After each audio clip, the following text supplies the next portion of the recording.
Magandang araw mga bata! Magandang araw din po. Kumusta kayo? Mabuti po, Guro. Kumain na ba ang lahat? Kumain na po. Okay! Ako ang inyong guro. Ako si Binibining Rachel Ann G. Piang. Okay. Ngayong araw ay magkakaroon tayo ng bagong leksyon na ating tatalakayin.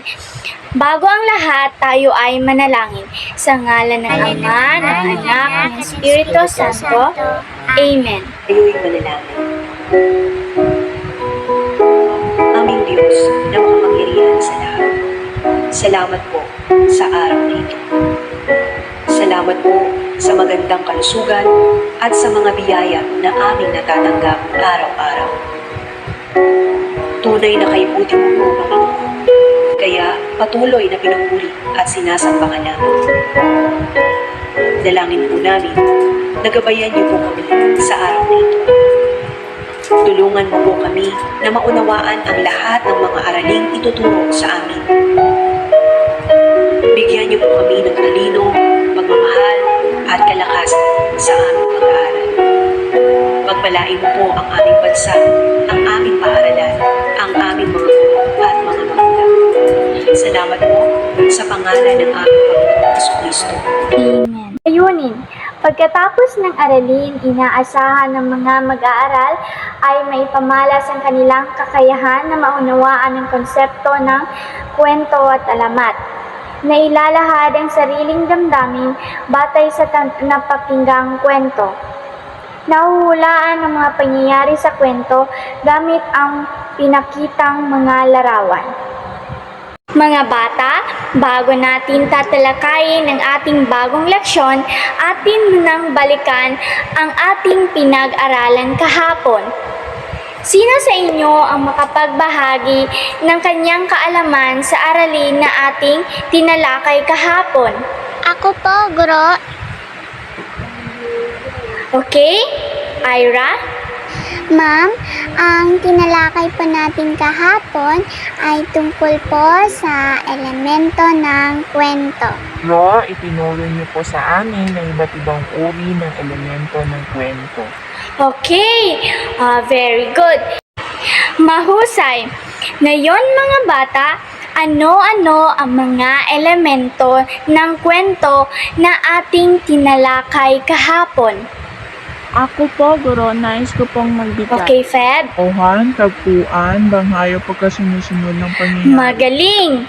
Ngayon mga bata, dahil may alam na kayo kung ano ang mga elemento ng kwento, handa na ba kayo sa tatalakayin nating aralin ngayon? Opo, Guro. Magaling! Bago ang lahat, magkakaroon tayo ng activity. At ngayon naman mga bata, mayroon tayong aktibidad at ito ay ang paghula sa mga larawan na aking ibibigay at inyong sasabihin kung ito ba ay tauhan, tagpuan o suliranin. Handa na ba kayo? Anong parte sa kwento ang nakikita ninyo sa unang larawan? Tama! Ang unang larawan ay nagpapakita ng mga tauhan sa kwento. Tungkol saan naman itong pangalawang larawan sa kwento? Magaling mga bata, ang pangalawang litrato ay suliranin sa kwento. At sa pangatlong litrato, tungkol saan naman ito sa kwento? Mahusay mga bata, ang pangatlong litrato ay tungkol sa tagpuan ng kwento. Ngayon naman mga bata, ating balikan ang kwento ng Alamat ng Pinya. Narito ang aking mga katanungan. Sino-sino ang mga tauhan sa kwento? Magaling mga bata, ang mga tauhan sa kwento ay si Aling Rosa at ang kanyang anak na si Pinang. Saan naman ang tagpuan ng kwento? Mahusay mga bata, ang tagpuan sa kwento ay sa isang malayong pook sa isang bukirin na may isang kubo. Ano naman ang pangunahing mensahe ng kwento? Tama! Huwag maging tamad at sundin ang utos ng ating mga magulang. Ang mensahe ng kwento sa atin, lalo na sa mga anak, ay ang mata na ipinagkaloob sa atin ng Diyos ay gamitin natin ng tama at ang magulang natin ay ating respetuhin at mahalin.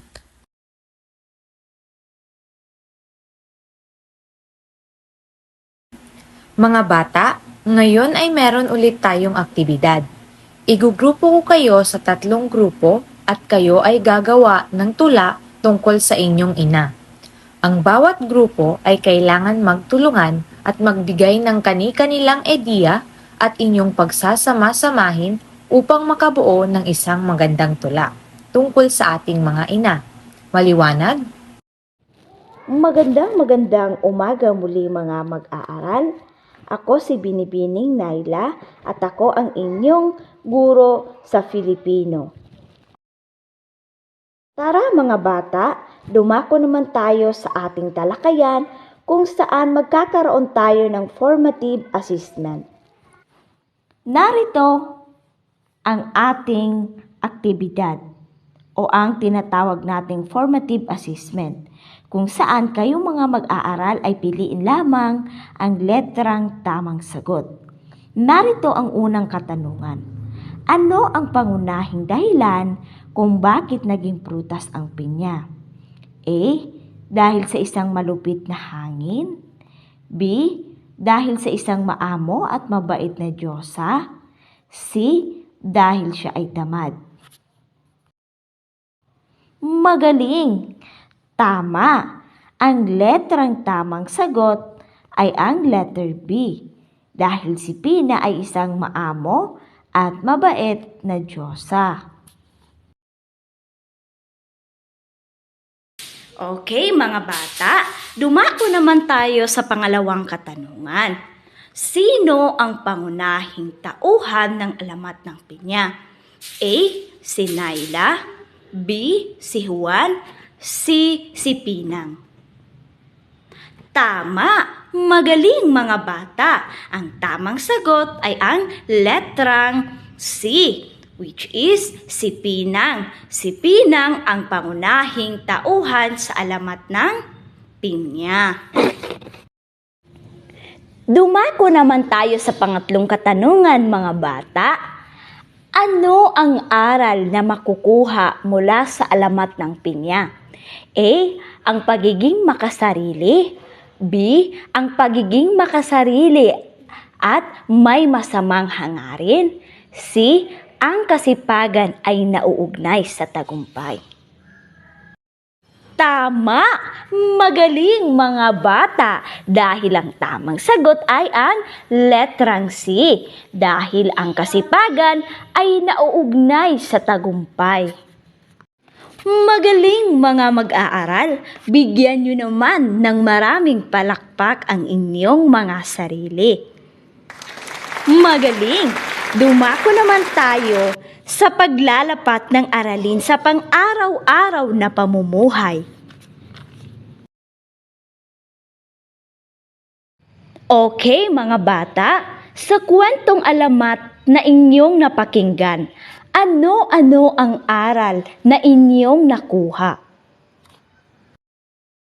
Magaling mga bata! Tama! Ugaliin natin yung pagpapahalaga sa ating kalikasan dahil ipinapaalala nito yung importansya ng pangangalaga sa kalikasan at pag-aalaga sa ating likas na yaman. Mga bata, sa aralin at aktibidad na ating ginawa, napansin ba ninyo ang pagpapahula ko sa inyo sa mga susunod na pangyayari sa kwento? Teacher. Magaling! Paano nyo nahulaan ang mga susunod na pangyayari? Maaari nyong ibahagi ang inyong paraan kung paano nyo nahulaan ang mga pangyayari sa kwento. Ma'am, ako po. Okay. Feb? Saan ko po batay sa daloy ng kwento tulad ng kilos na ginagawa ng tauhan na sa mga larawan na inyong pinakita po. Magaling! Upang mahulaan ninyo ang mga susunod na pangyayari sa kwento, ay dapat kayong magkaroon ng matalas na pag-iisip at Obserbahan ninyo ang daloy ng kwento. Batay sa kanilang kilos o galaw ay malalaman nyo ang mga susunod na pangyayari sa kwento. Ngayon, magkakaroon tayo ng isang pagsusulit upang malaman natin kung ang mga tinalakay natin kanina ay inyo pang maaalala. Maliwanag ba, mga bata? Panuto, piliin at isulat ang letrang T kung ang iyong sagot ay tama at M naman kung mali. Unang bilang. Ang alamat ng pinya ay nagsisimula sa isang maliliit na puno na naglalaman ng mga pinya. Number 2. Ang alamat ay isang kwentong mayroong malalim na aral tungkol sa pagpapalaga sa kalikasan. Pangatlo, ang alamat ng pinya ay isang kwento na nagmula sa Pilipino. Pang-apat, ayon sa alamat, ang pinya ay mayroong natatanging kapangyarihang magpagaling ng mga sakit. At panglima, ang pinya ay naging simbolo ng kalikasan at pangangalaga sa kapaligiran. Okay, ngayon naman mga bata, may tatanong ako sa inyo. Marami ba kayong natutunan sa ating tinalakay na aralin ngayong araw? Mahusay! Mga bata, dito nagtatapos ang ating leksyon sa araw na ito. Inaasahan ko na ang inyong natutunan ay gagamitin nyo sa inyong pang-araw-araw na buhay. Mahalin nyo at pangalagaan ang inyong mga magulang sapagkat sila ay isang kayamanan na hindi natutumbasan ng kahit anong bagay dito sa mundo. Maraming salamat mga bata sa inyong pakikinig.